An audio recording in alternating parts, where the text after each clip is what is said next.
హైదరాబాద్ లో ఏసీబీ సోదాల్లో తవ్వే కొద్దీ నోట్ల కట్టలు బయటపడుతున్నాయి.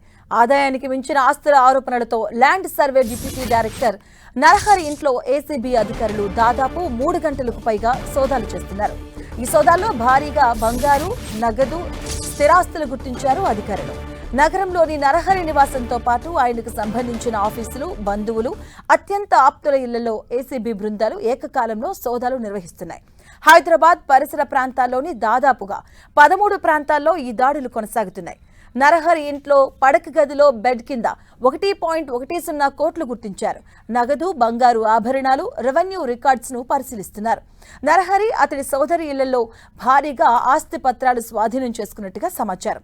హైదరాబాద్ లో ఖరీదైన ప్రాంతాల్లో ఓపెన్ ప్లాట్లు, రంగారెడ్డి జిల్లాలో వ్యవసాయ భూమి ఉన్నట్టుగా ఏసీబీ అధికారులు గుర్తించారు. ఏసీబీ డీఎస్పీ శ్రీధర్ నేతృత్వంలోని ప్రత్యేక బృందాలు సోదాలు చేపట్టాయి. నరహరి తన ఆదాయానికి మించి భారీగా అక్రమాస్తులు కూడబెట్టారన్న ఆరోపణలపై ఏసీబీ ఈ చర్యలకు దిగింది. ఇక ఈ తనిఖీల్లో కీలకమైన భూమి పత్రాలు, బ్యాంకు ఖాతాల వివరాలు, నగదు, బంగారు ఆభరణాలకు సంబంధించిన డాక్యుమెంట్స్ ను అధికారులు గుర్తించారు. స్వాధీనం చేసుకున్న ఆస్తులు, పత్రాల వివరాలు అధికారులు పరిశీలిస్తున్నారు. నరహరిని కూడా ప్రశ్నిస్తూ ఆయన ఆస్తుల మూలాలపై వివరణలు తీసుకుంటున్నారు. గత కొన్ని నెలలుగా నరహరిపై వచ్చిన ఫిర్యాదులు, ఆరోపణల ఆధారంగా ఏసీబీ అధికారులు ప్రత్యేక దర్యాప్తు నిర్వహించారు. ఇప్పటి వరకు జరిగిన తనిఖీల్లో భారీ మొత్తంలో ఆస్తులు గుర్తించినట్లుగా సమాచారం.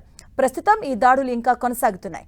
ఇక సోదాలు ముగిసిన తర్వాత పట్టుబడిన అక్రమాస్తుల పూర్తి వివరాలు, వాటి మార్కెట్ విలువను ఏసీబీ అధికారులు అధికారికంగా వెల్లడించే అవకాశం ఉంది.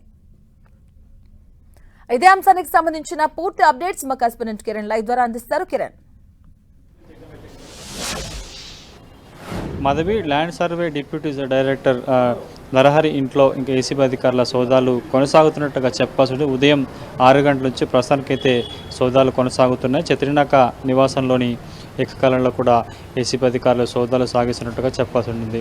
నరహరి నివాసంతో పాటు సోదరుడి ఇళ్లలో కూడా ఏసీబీ అధికారులు ఏకకాలంలో సోదాలు సాగిస్తున్నారు. ప్రస్తుతానికైతే మనకు అందుతున్న సమాచారం ప్రకారం ఇంట్లో బెడ్రూమ్లో సుమారుగా 1,10,00,000 రూపాయలకు సంబంధించిన నగదును కూడా ఇప్పటికే స్వాధీనం చేసుకున్నట్టుగా సమాచారం. వీటితో పాటు లాకర్లో పెద్ద ఎత్తున కూడా ఇటు బంగారాన్ని కూడా కనుగొన్నట్లుగా ఇటు అధికారులు చెబుతున్నారు. కాబట్టి పూర్తి స్థాయిలో 13 చోట్ల ఏసీబీ అధికారుల సోదాలు కొనసాగుతున్నాయి. కాబట్టి పూర్తి స్థాయిలో అంచనా ఇప్పటికే అతడి లాకర్లో ఉన్న బంగారంతో పాటు ఇంట్లో లభించిన బంగారు వస్తువులతో పాటు నగదుతో పాటు కొన్ని డాక్యుమెంట్స్తో పాటు తమ్ముడితో పాటు అతడి కుటుంబ సభ్యుల పేర్ల మీద ఉన్న ఆస్తుల వివరాలను కూడా సేకరించారు. గతంలో ఒకసారి అనేక ఆరోపణల నేపథ్యంలో ఇతడు సస్పెండ్ అయినట్లుగా సమాచారం. ప్రస్తుతానికి తిరిగి అవినీతి ఆరోపణల నేపథ్యంలో కూడా ఏకకాలంలో ఏసీబీ అధికారులు సర్వే భవన్లోని ఆయన క్యాబిన్తో పాటు ప్రస్తుతానికైతే చత్రినాకాలోని తన నివాసంలో కూడా ఏసీబీ అధికారుల సోదాలు సాగిస్తున్నట్లుగా సమాచారం. విజువల్స్లో చూసుకోవచ్చు. ఏసీబీ అధికారులు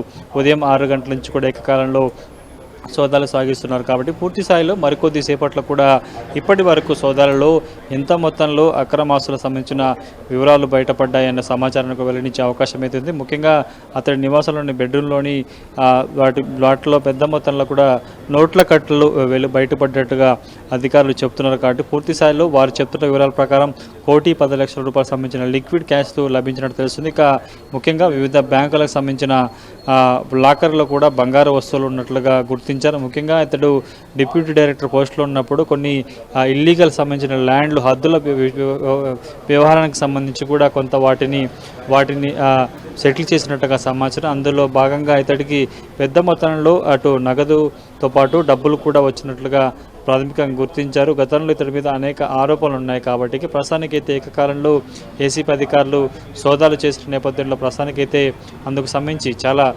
100 కోట్ల రూపాయలకు సంబంధించిన అక్రమాస్తులు కూడగట్టినట్లుగా ఏసీబీ అధికారులు అంచనా వేస్తున్నారు. ప్రస్తుతం మనం విజువల్స్లో చూపిస్తున్నాం. నరహరి సోదరుడి నివాసంలో కూడా ఏసీబీ అధికారులు సోదాలు సాగిస్తున్నారు. కీలక వివరాలను కూడా సేకరించినట్టుగా సమాచారం. నరహరి సోదరుడి పేరుతో కూడా కొన్ని కోట్ల రూపాయలకు సంబంధించిన ల్యాండ్తో పాటు ఇతర సంబంధించిన వాటిని కూడా అతడి పేరు మీద ఉన్నట్లుగా గుర్తించారు కాబట్టి ప్రస్తుతానికి వాటిని అంతా పంచనామా చేస్తున్నారు.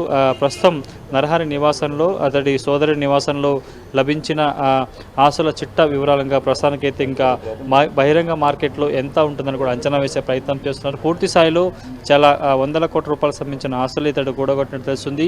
గచ్చిబౌలిలో 2 విల్లాలు ఉన్నాయి. వీటితో పాటు కొన్ని చోట్ల ఫ్లాట్స్ కూడా ఉన్నట్లుగా గుర్తించారు మాధవి. అంటే కిరణ్, ఇప్పుడు నరహరి ఆస్తుల విలువ ఎంత మేర ఉంటుందని అంచనా వేస్తున్నారు? అలాగే వివరాలు ఎప్పుడు వెల్లడించే అవకాశం ఉంటుంది? ప్రస్తుతానికైతే మనకంతున్న సమాచారం ప్రకారం అయితే ₹1,00,00,000 100 కోట్లకు పైగా ఉంటున్నట్టుగా తెలుస్తుంది. కేవలం ₹1,00,00,000 సంబంధించిన లిక్విడ్ క్యాషే అతడి నివాసంలో లభించింది కాబట్టి వివిధ బ్యాంకుల్లోని లాకర్లో కూడా బంగారు వస్తువులు ఉన్నట్లుగా వాళ్ళు గుర్తించారు. ఒక టీం కూడా ఇప్పటికే వారికి సంబంధించిన బ్యాంకు లాకర్ను ఓపెన్ చేసి ఆ బంగారాన్ని కూడా తీసుకొచ్చే ప్రయత్నం చేస్తారు కాబట్టి పూర్తి స్థాయిలో వాటి అంచనా వివరాలను కొన్ని హైదరాబాద్లోని గచ్చిబౌలిలోని 2 విల్లాలతో పాటు కొన్ని చోట్ల ల్యాండ్స్ కూడా ఉన్నట్టుగా గుర్తించారు కాబట్టి పూర్తి స్థాయిలో వాటి అంచనా విలువను లెక్కడానికి కొంత సమయం పడుతుంది. ప్రస్తుతానికైతే బహిరంగ మార్కెట్లో సుమారుగా 10 నుంచి 15 కోట్ల వాల్యూ ఉన్నట్లుగా అంచనా వేశారు కాబట్టి పూర్తి స్థాయిలో వాళ్ళ వివరాలు వెల్లడించేందుకు కొంత సమయం పడుతుంది కాబట్టి ప్రస్తుతానికైతే లిక్విడ్ క్యాషే చాలా ఎక్కువ మొత్తంలో ఇంట్లో లభించింది కాబట్టి ఇంకా బంధువులు స్నేహితులలో కూడా సోదాలు సాగుతున్నాయి. తమ్ముడి నివాసంలో కూడా సోదాలు సాగుతున్నాయి. తమ్ముడి పేరుతో చాలా పెద్ద మొత్తంలో ఆర్థిక లావాదేవీలు చేశారు. తమ్ముడు వ్యాపారం సాగిస్తున్నట్లుగా సమాచారం కాబట్టి అతడి పేరు మీద వివిధ వాటిలో పెట్టుబడులు పెట్టినట్టుగా ఇప్పటికే గుర్తించారు కాబట్టి అందుకు సంబంధించిన వివరాలను కూడా ఏసీబీ అధికారులకు సంబంధించిన ఒక టీం పరిశీలిస్తుంటే మరొక టీం అతడి నివాసంలోని అతడి భార్య కూతుర్లు అదేవిధంగా కొడుకులకు సంబంధించిన పేర్ల మీద ఏమన్నా వివరాలు ఉన్నాయో కూడా సేకరించే ప్రయత్నం చేస్తున్నారు కాబట్టి ప్రస్తుతానికైతే మరొక హాఫ్ అన్ అవర్లో ఈరోజు ఉదయం 6 గంటల నుంచి 13 చోట్ల సాగుతున్న ఈ సోదాలకు సంబంధించిన పూర్తి వివరాలను వెల్లడించే అవకాశం అయితే కనిపిస్తుంది. పూర్తి స్థాయిలో సోదాలు కొనసాగుతున్నాయి మరికొద్ది సేపట్లో. ఎందుకంటే రీసెంట్గా ఇటీవల కాలంలో ఇంత పెద్ద మొత్తంలో హెచ్ఎండిఏ జలమండలి మేనేజర్ ఇంట్లో సోదాలు చేసిన ఎంత మొత్తంలో లిక్విడ్ క్యాష్ లభించిందో ప్రస్తుతానికైతే మరొకసారి సర్వే డిప్యూటీ డైరెక్టర్ సంబంధించిన నరహరి నివాసంలో కూడా అంతకు మించి నోట్ల కట్టలు ఉన్నట్లుగా తెలుస్తుంది కాబట్టి పూర్తి స్థాయిలో అంచనా వివరాలు తెలిసేందుకు కొంత సమయం పట్టే అవకాశం కనిపిస్తుంది. ప్రస్తుతానికైతే అతడి బంధువులు స్నేహితుల నివాసంలో సోదాలు కొనసాగుతున్నట్లుగా చెప్పుకోవాలి. Thank you Kiran.